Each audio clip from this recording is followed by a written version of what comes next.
Bonjour à toutes et à tous, j'espère que vous allez bien. Alors aujourd'hui, une interview exclusive avec Matteo. Matteo qui est un jeune trader mais brillant également et qui a donc tout simplement décidé de nous donner un peu de son temps pour nous parler de son parcours, de ses méthodes et de sa vision en tant que trader indépendant et également trader financier. Salut Matteo, j'espère que tu vas bien. Est-ce que tu pourrais rapidement te présenter et ensuite je te poserai quelques questions. Salut Guillaume, donc déjà merci pour l'interview et merci pour le podcast. Donc pour me présenter rapidement, je suis sur ma cinquième année de trading, j'ai 21 ans à l'heure actuelle. J'ai commencé donc le trading à mes 17 ans. Aujourd'hui je suis spécialisé sur les indices américains et plus précisément sur le Dow Jones, qui est un actif vraiment que j'adore. Je l'ai tradé pendant une longue période et là depuis quelques temps je me suis remis à trader les autres indices américains. Pourquoi ces actifs? Parce que j'aime beaucoup la volatilité qu'il y a et surtout sur le Dow Jones. Au niveau de mon style de trading, je trade principalement en scalping, day trading. Euh, Bien sûr, je pourrais pas me caractériser de scalper vu comment tu trades, mais on va dire que mes trades durent de quelques minutes à quelques dizaines de minutes, rarement dépassent l'heure. Dans tous les cas, je trade pas plus une heure et demie par jour. Et voilà, pas grand-chose d'autre à dire à part que j'aime bien la volatilité qu'il y a sur ces actifs et qu'aujourd'hui, voilà, comme un petit peu de nombreuses personnes, j'ai pu trader par le passé d'autres actifs tels que le Forex, le Gold. C'est des actifs que j'aime bien, mais le Forex, ça bouge pas assez pour moi. Le Gold bouge bien, mais vraiment, ce que je suis vraiment un adepte plutôt des actifs et des indices américains. Ok, alors c'est hyper intéressant, d'autant plus que tu as commencé très jeune. Alors est-ce que tu pourrais nous dire qu'est-ce qui t'a motivé? Puisque c'est vrai qu'à cet âge-là, bah, potentiellement on peut aussi faire autre chose de sa vie. Qu'est-ce qui t'a motivé à te lancer si jeune? Bah alors, comme un petit peu de nombreuses personnes, je pense, c'est que enfin, quand on est jeune, on cherche des moyens un petit peu de faire de l'argent, surtout qu'à cette époque, c'était la mode du e-commerce, pendant le confinement, enfin, il y avait beaucoup Hmm. de modes et les cryptos qui commençaient vraiment à prendre de la place. Du coup, j'ai commencé un petit peu pour me former dans le e-commerce, mais j'ai pas trop accroché et je me suis vite penché sur les cryptos, le trading, donc l'investissement, tout ça. J'ai un petit peu fait des recherches et je me suis renseigné sur tout ça, les crypto-monnaies, l'investissement et le trading. Et j'ai vraiment accroché sur la partie analyse graphique. Donc comprendre surtout pourquoi, et comprendre les graphiques, pourquoi un marché monte, pourquoi un marché baisse. Parce que pour moi, à l'époque, quand je voyais des graphiques et quand je voyais tout ça, pour moi, c'était pour des traders à Wall Street ou des traders à Londres, vraiment dans des institutions, quoi, en fin de compte. Et en fait, je me suis vraiment rendu compte déjà que sur YouTube, il y avait plein de vidéos à ce sujet. Et j'ai regardé plein de vidéos. Je me suis renseigné énormément et j'ai vraiment accroché. Donc, pour expliquer rapidement, c'est vraiment ça qui m'a donné envie de me lancer dans le domaine. Et on va dire un petit peu comme de nombreuses personnes, j'ai suivi le processus traditionnel. Donc, sur YouTube, avant de commencer à prendre des formations et en mentorat. Parce que ça, comme je le dis à chaque fois, j'ai suivi un mentorat avant, et c'est ce qui m'a permis aujourd'hui d'avoir des résultats et d'être constant dans mon trading. Sans mentorat, je pense pas que j'en serais où je suis aujourd'hui, même si je suis qu'au début. Mais voilà, donc des formations au début, des vidéos YouTube, parce que sur YouTube, il y a énormément d'infos, même un peu trop, mais il y a beaucoup d'infos et voilà. Donc sur YouTube, j'ai énormément appris et c'est ce qui m'a notamment, donc pour rebondir sur ta question, le fait de vouloir faire de l'argent au début. Mhm. Mais j'ai vite accroché parce qu'au final, tu vois, le e-commerce, ça m'a pas trop plu. C'est vraiment l'analyse graphique qui m'a plu en trading Mhm. et vraiment comprendre comment fonctionnaient les marchés. Et voilà. Ok, c'est hyper intéressant. Et justement, alors, c'est bien que tu en parles, puisqu'il y a différentes manières de faire de l'argent, comme tu as pu le dire, du e-commerce, du trading et plein d'autres solutions également. Et c'est vrai que le trading, c'est vraiment, alors moi, je trouve en tout cas, et peut-être que tu partages mon point de vue, je trouve que c'est la meilleure façon de faire. Alors, non pas pour dénigrer les autres manières, qui sont aussi concrètes et faisables, mais tout simplement car le trading permet au final d'être très indépendant, au final. Tu es un peu seul devant les marchés, tu es seul face à tes responsabilités et à tes décisions. Alors ça peut faire peur d'un côté, notamment en perte de sociabilité, etc. Mais ça permet également d'avoir au final cette liberté presque totale, voilà. Et c'est effectivement un argument qui peut aussi pousser au trading. Alors maintenant, j'aurais une autre question, et là c'est, je pense, la question la plus attendue de cette interview, de ce podcast, appelons ça comme nous le souhaitons. Quel est ton style de trading? Puisqu'il en existe beaucoup, On peut parler du chartisme pur et dur, on peut parler du trading fondamental également, de l'order flow, du SMC, ICT, bref, il y en a pour tous les goûts. Pourrais-tu nous en dire plus sur le tien? Yes, alors moi pour au niveau de mon trading, je trade principalement avec des concepts de price action, donc du ICT, du SMC, tout ça, vraiment de l'analyse graphique. Donc j'utilise aucun outil technique dans mon trading parce que ça reste mon avis, mais les outils qu'on utilise sur TradingView ou autres, selon moi, ne sont pas fiables. Après, Hmm. encore une fois, ça reste que mon avis. Il n'y a que le RSI que je peux utiliser de temps en temps, mais c'est très rare, vraiment très très rare. Sinon, c'est que de l'analyse graphique. Donc vraiment quelque chose de très simple. Je me base beaucoup et j'utilise énormément le Fibonacci parce que selon moi c'est quand même enfin je peux pas appeler ça un outil, mais enfin on va appeler ça un outil, mais un outil qui est Hmm. très pertinent et qui fonctionne énormément. Et surtout sur les indices, moi je vois de très bons résultats. Et après le reste vraiment c'est que de l'analyse graphique avec des zones donc de price action. Et au niveau de mon style de trading, donc, comme on parlait tout à l'heure un petit peu, je suis vraiment sur du scalping day trading, donc sur ces actifs. Mais c'est vrai que là, depuis peu, et tu le sais, je suis en train d'implémenter dans ma stratégie, j'ai pas envie de changer de stratégie complètement, mais d'utiliser et d'implémenter des concepts d'order flow. Et pour rebondir un peu sur ce que je disais tout à l'heure, c'est que je suis un petit peu contre les indicateurs qu'on retrouve sur TradingView parce que selon moi, ils sont simplement là pour mélanger les traders. Ils sont pas très fiables, même s'il y a des très bons traders qui tradent avec, qui ont des résultats. Mais selon moi, c'est pas mon avis. Euh, Tandis que les outils d'order flow, j'ai vraiment vu une différence. J'étais un petit peu au Hmm. début, tu vois, il y a souvent cette guéguerre de CFD au futur, et j'ai jamais vraiment voulu me renseigner sur la partie future, trading futur, concept et outils futurs. Et en fait, vraiment, quand je me suis rendu compte du potentiel des outils futurs, que c'était pas, entre guillemets, de l'à peu près, et que c'était vraiment... En fait, ça trompe pas. C'est-à-dire que Hmm. quand on voit le carnet d'ordre, quand on voit le footprint, quand on voit vraiment l'intérieur du marché, ça ne trompe pas. Si on voit qu'il y a plus d'acheteurs, bah, le marché va monter à l'instant T, entre guillemets. C'est pas de l'à peu près où c'est une potentielle, où il y a une bougie qui clôture. Non, c'est on voit quelque chose, c'est factuel, on voit quelque chose de réel à l'intérieur. Et c'est ça en fait la puissance pour rebondir un petit peu sur ce que je te disais tout à l'heure, c'est que ce que moi j'aime bien dans le trading, c'est comprendre comment ça fonctionne. Et là, d'utiliser des outils d'order flow, on comprend ce qui se passe à l'intérieur. Donc c'est pour ça qu'aujourd'hui je suis en train d'implémenter et je vois de très bons résultats pour l'instant dans les débuts, euh, de rajouter des concepts d'order flow dans ma stratégie de price action, de coupler les deux. Et c'est justement pour ça que je t'avais demandé avant de me former là-dedans, parce que je sais que tu as quand même un très bon niveau dans le domaine, si c'était potentiellement intéressant et tu m'as dit de suite Hmm. que c'était que du plus de coupler les deux, quoi. Donc Ouais, voilà. effectivement, ouais. Mais c'est vrai que utiliser de l'analyse chartisme pur et dur et ensuite de valider ce que tu as au final trouvé avec du footprint, c'est très puissant. Ça permet au final de comprendre et de voir où est l'intérêt volume, c'est-à-dire l'intérêt de la masse et donc aussi des institutionnels. Alors la masse peut se comparer en plusieurs points entre la masse en termes d'intervenants ou en termes de volume. Mais c'est vrai que utiliser le footprint pour valider des breakouts, valider des rebonds, etc., c'est extrêmement puissant. Et tu Bon. disais avant, alors je rebondis un peu là-dessus, la fameuse guerre entre les CFD et les futurs. Alors c'est vrai que ça fait débat. Si vous voulez faire un titre putaclic, comme on dit, vous parlez de ça, vous êtes sûr d'avoir du Mm. clic. Mais au-delà de ça, qu'est-ce qu'il faut comprendre au travers de ça? C'est qu'à la base, les CFD ont été créés pour les professionnels, pour les institutionnels, puisqu'il s'agit d'un produit synthétique. Et c'est vrai qu'au fur et à mesure du temps, avec un bon marketing également, il faut le reconnaître, les CFD sont devenus plus des actifs pour les particuliers que pour les professionnels. Donc les deux sont bons au final, il suffit de s'adapter. Et justement, pour rebondir là-dessus, on en discutait tout à l'heure, c'est qu'aujourd'hui, un trader indépendant qui souhaite se lancer, donc un débutant, c'est beaucoup plus simple pour lui de Hmm. déposer de l'argent et de commencer à trader sur des CFD. Aujourd'hui, on télécharge une appli de trading, on dépose sur un broker. Des fois, en 10 minutes, on peut, entre guillemets, ou 15 minutes, déposer de l'argent sur un broker CFD.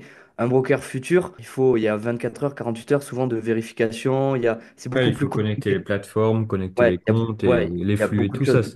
Ouais, c'est donc compliqué, ouais.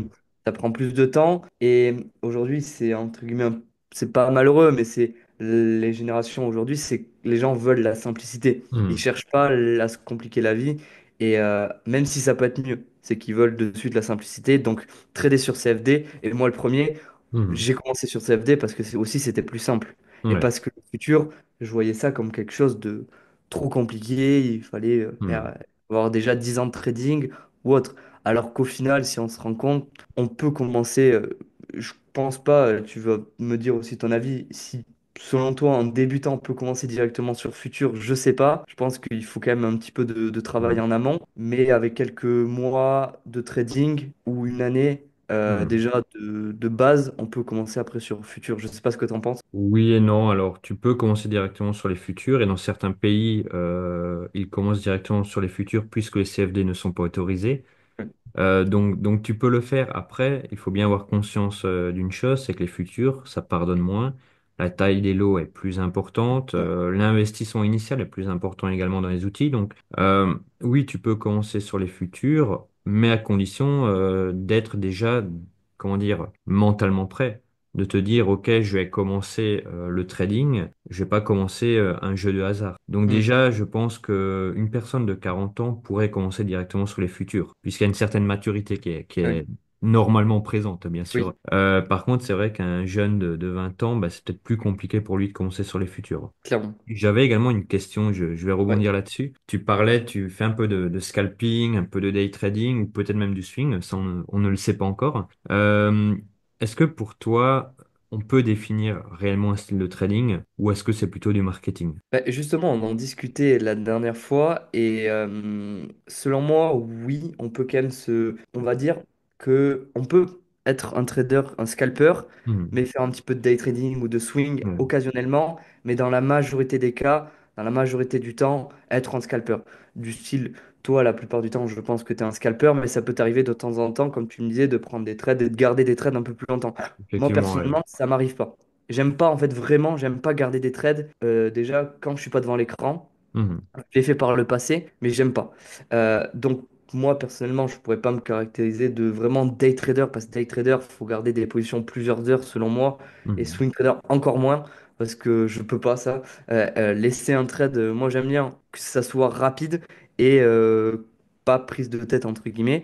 Donc, oui, je pense que on peut quand même donner des noms et c'est du marketing, oui et non, parce qu'aujourd'hui, on aime bien donner des noms sur plein de choses. Mhm. Vraiment, et le fait d'avoir des noms, je suis trader scalper, je suis un day trader, je suis un swing trader, c'est bien, c'est du marketing aussi, mais ça permet Ouais. aussi de comprendre. Et aujourd'hui, je sais à peu près, si tu me dis ton style de trading, je sais à peu près aussi quels outils et quelles Mhm. analyses un petit peu tu vas faire en amont.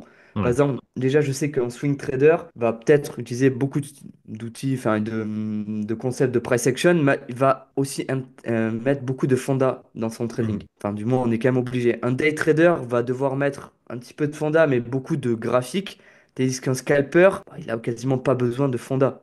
Du moins, un petit peu Mhm. regarder, tu vas me dire si tu es d'accord, mais moi, quasiment, et ça je le sais, la fonda, je regarde en amont une fois, quelques fois par semaine, mais je l'implémente pas vraiment dans mon trading. Mhm. Je vais surtout utiliser le graphique et sur un pur scalper comme toi, tu n'utilises pas vraiment, je pense, de fonda dans ton trading. Dis-moi si je me trompe.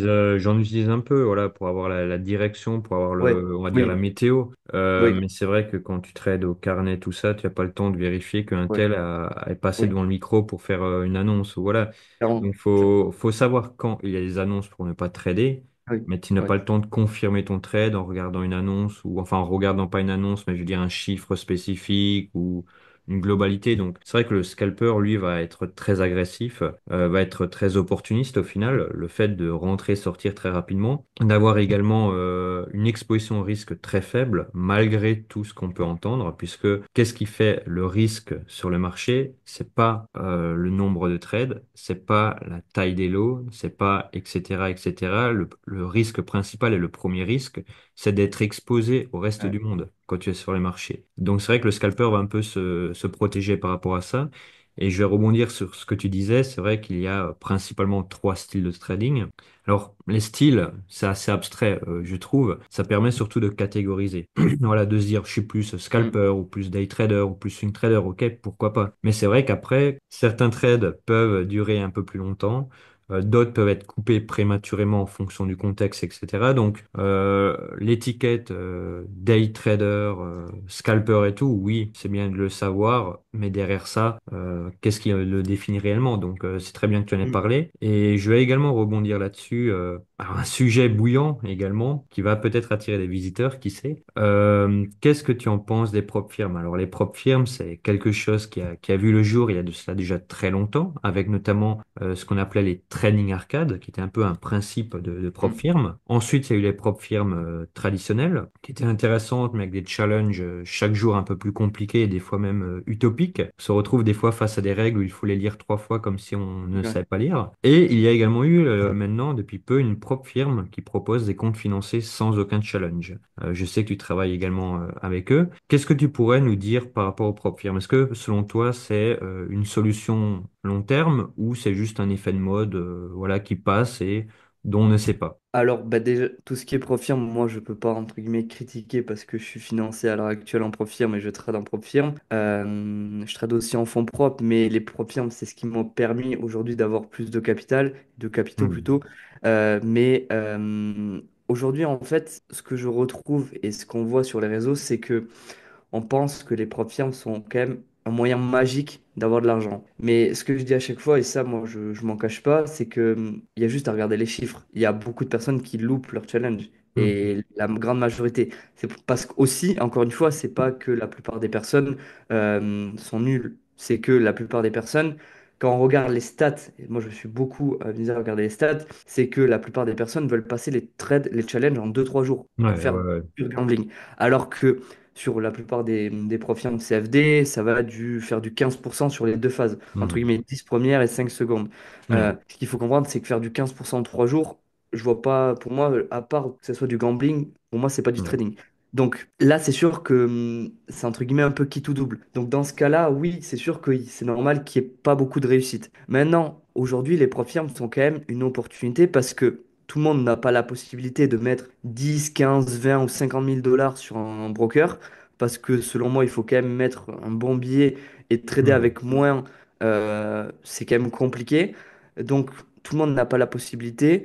Ça permet déjà de s'exposer et de passer du démo au propre firme sans, entre la transition entre démo et fonds propres, d'avoir une transition où on met pas beaucoup d'argent, mais on passe quand même sur du fonds euh, à moitié réel. Donc, c'est quand même une opportunité. Et voilà, donc aujourd'hui, pour moi, les profs firmes, j'ai rien d'autre à dire, c'est un grand oui. Maintenant, c'est comme tout, il faut faire ces analyses parce qu'il y a beaucoup d'arnaques, comme dans tous les domaines. Des profs firmes, comme tu disais tout à l'heure, mettent des règles qui sont cachées, veulent pas te payer, tout ça. Donc, il faut quand même faire ses recherches, mais il y a quand même des profs firmes qui sortent du lot, qui sont là depuis de nombreuses années, qui ont pu prouver qu'elles payaient. Il n'y a pas de souci à ce niveau-là. Maintenant, il ne faut pas non plus aller chez 10 15 profs firmes à la fois, rester chez les plus fiables.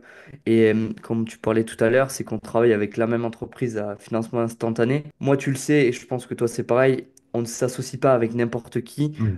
Aujourd'hui, entre guillemets, on n'a pas besoin de travailler avec d'autres entreprises à côté. Si on l'a fait, c'est que vraiment cette entreprise est qualitative et qu'elle apporte vraiment une valeur et enfin de la plus-value pour les personnes qui travaillent avec. Et aujourd'hui, bah, d'être financé instantanément, en fait, le truc, c'est que leurs règles ne sont pas tu vois, quand on regarde d'autres firmes traditionnelles, c'est un peu, entre guillemets, des règles magiques. On te dit, Ouais, bah, ouais, tu vas payer ouais. tant et tu vas avoir accès à 100 000 dollars, par exemple. Ouais, justement, tu sais qu'une fois, j'ai rejoint une propre firme.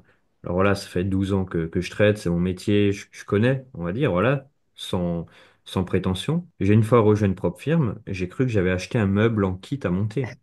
J'avais des règles, c'était, vous êtes arrivé à la page 15 des règles, repassez à la page 2 pour voir où mettre le stop loss par rapport au take profit. Et quand tu tombes là-dessus, tu te dis, waouh, ça devient quand même compliqué, quoi. Ouais, non, mais je suis totalement d'accord avec toi. Et c'est que souvent, mais c'est un peu l'appât du gain. C'est que des profs firmes qui font tout le temps des promotions, qui font vraiment, souvent, c'est mauvais signe. Il y a des Hmm, profs firmes, et après, je suis pas là pour donner des noms de profs firmes, les gens font leurs recherches, mais qui font jamais de promotion.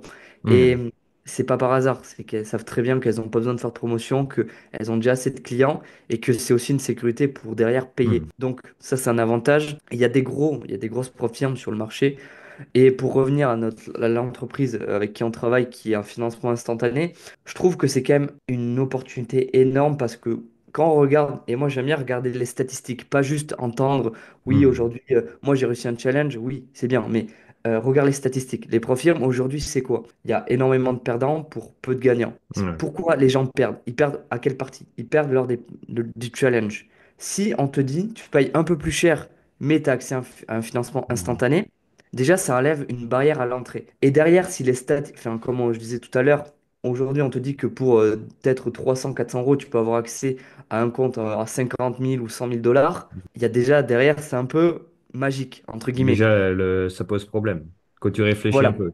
voilà. Donc derrière, Et d'avoir accès à un compte financier, certes, tu payes Mhm. un peu plus cher, mais les règles sont plus cohérentes. Au début, tu n'as pas le droit à l'erreur. Il faut voilà, se faire un petit coussin, un matelas, Mhm. remonter son compte et tout. Ça paraît plus logique. Oui, on te donne plus, mais au début, monte progressivement, travaille doucement. Mhm. Et c'est ça, en fait, que j'aime bien avec cette entreprise, c'est réaliste et il y a pas, on te vend pas du rêve, entre guillemets. Mhm. Ben justement, c'est bien que tu en parles et nous allons terminer là-dessus. Pour donner un exemple concret, comment ça se passe dans des salles de marché ou même au travers de sociétés privées de trading également, c'est que les traders vont avoir un capital, ils vont avoir un drawdown maximum et à partir de là, ils sont libres d'utiliser la stratégie qu'ils souhaitent, les méthodes qu'ils souhaitent, etc., etc., du moment qu'ils obtiennent du résultat. Et c'est vrai que bah, cette société avec qui nous collaborons, avec qui nous travaillons, c'est le même principe. C'est tu as un drawdown à respecter, tu as du capital, et après tu peux utiliser la stratégie qui te convient pour obtenir du résultat. Donc c'est beaucoup plus intéressant au final, et on se rend compte que l'air de rien, ça se rapproche beaucoup plus du vrai trading institutionnel que voilà d'autres propres firmes avec des règles bizarres. Donc ça, Et c'est intéressant. clairement, je suis totalement d'accord avec toi. Et juste pour rebondir là-dessus, et c'est quelque chose d'important aussi, c'est qu'ils n'acceptent pas tout le monde. À Ça aussi. contrario d'autres profs qui, là, il y a un appel en amont avec la personne qui va te demander où tu as été formé, tout ça. Mhm. Et ça, pour moi, ça a été quelque chose qui aussi m'a donné envie de travailler avec eux. C'est que une prof tu vas sur leur site, tu achètes le compte, en 5 minutes, 10 minutes, tu as le compte. Ouais, Là, ouais, ouais. ça prend un peu plus de temps. Et ça te montre que ils ciblent. Il y a du ciblage avant et Mhm. que tu dois être formé avant d'y accéder. Il y a beaucoup de facteurs à l'entrée qui font que c'est pas pour n'importe qui. Derrière, et ça pour moi ça rassure parce qu'aujourd'hui, le trading, faut pas le prendre à la légère et t'achètes pas un compte Profirme comme si tu achetais une baguette de pain, selon moi. Il faut quand même quelque chose en amont et se former un minimum. Je suis totalement Donc, d'accord avec toi. Et c'est ouais, bien que tu l'aies précisé, c'est que justement, il y a cet appel qui va permettre de ouais, filtrer les différents profils et qui va au final ben, créer de cette société quelque chose de sérieux, quelque chose de ouais, viable et de durable également. clairement, Est-ce clairement. que tu aurais encore un petit mot de la fin pour terminer cette interview? Tu as apporté beaucoup de valeur et je t'en remercie déjà par avance. Est-ce que tu aurais un petit mot, une petite astuce peut-être pour clôturer? En soi, je peux juste donner entre guillemets, un conseil, enfin même si ça peut pas être un conseil, mais qui m'a moi énormément aidé, et c'est entre guillemets de faire moins pour gagner plus. Ça Hmm. peut paraître un peu bête et bizarre, mais je l'ai vu moi dans mon trading, ça a été vraiment game changer. Aujourd'hui, quand de nombreuses personnes se lancent dans le trading, ils vont vouloir trader sur 10 actifs à la fois, toute la Hmm. journée, et rester 10 heures dans le graphique. Sauf que non, enfin, je connais très peu de traders et peut-être que tu seras d'accord avec moi qui traitent comme ça, du moins qui, à leur début. Quand tu as 5-10 ans de trading, je veux peut-être c'est possible et ça je suis d'accord, mais quand on commence, selon moi, on doit se spécialiser sur un actif, une session et une stratégie simple. Parce qu'aujourd'hui, et je l'ai vu aussi, j'ai pu passer et tester des stratégies trop complexes avec énormément de concepts, de confirmations. Et plus c'est compliqué, enfin, moins ça marche. Ouais, ça marche, Aujourd'hui, ouais, ouais, ouais. j'ai une stratégie très simple, basée énormément sur le Fibonacci. Il n'y a pas énormément de confirmation. Hmm. Maintenant, je trade trois actifs, mais pendant longtemps, j'ai tradé qu'un seul actif et je trade qu'une session, alors que Hmm. j'ai 50 trading. Je suis encore au début, mais ce que je veux dire, c'est que ça me suffit. Et comme je dis à chaque fois, c'est que si je n'ai pas fait d'argent aujourd'hui, je reviens demain, je reviens Hmm. après-demain, la semaine prochaine, le mois prochain. Il y a tous les jours des opportunités et on n'est pas pressé. Faut, comme je le dis à Hmm. chaque fois, le trading, c'est un marathon, c'est pas un sprint. Donc, faut voir ça sur la durée. On veut pas un coup de poker, donc on n'est pas pressé. Et voilà. Donc, c'est juste pour compléter là-dessus. ne pas se presser et ne pas s'éparpiller dans plein de choses à la fois et Ouais. se bloquer, quoi. Et tu as totalement raison, et c'est vrai, c'est bien que tu l'aies précisé. Voilà, le trading est un métier, on est payé à la décision Ouais, et non à l'agitation. Donc, restez toujours serein devant les marchés. Des opportunités, il y en a tous les jours et il suffit de les attendre. Mais en tout cas, merci Mathéo pour ce temps que tu nous as accordé. Vraiment très intéressant, un beau parcours déjà, malgré ton jeune âge. Donc, ça fait plaisir. Et tout simplement, je mettrai également tes liens dans la sympa. description. Merci. Et puis voilà, Parfait. salut. Merci, salut.